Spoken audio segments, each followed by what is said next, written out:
ননদিনী আসছে। কি? হে ভগবান! আরে আমাদের না, শাশুড়ি মায়ের।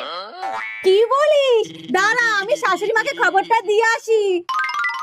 মা, মা, মা, কি হয়েছে? শান্তিতে একটু শুতেও দিবা না? মা, ননদিনী আসছে। হ্যাঁ, কি বলছো? তাড়াতাড়ি বরণডালা সাজাও। হ্যাঁ মা, আমি এক্ষুনি সাজাচ্ছি।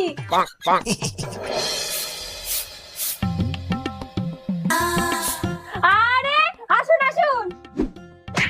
মা, চলে এসেছে।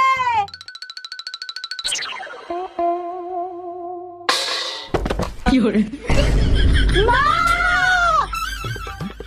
মা, মা, তোমরা ভয় পেও না, সামনে জমকে দেখে অজ্ঞান হয়ে গেছে, ঘরে নিয়ে যাও, আমি ডাক্তার নিয়ে আসছি।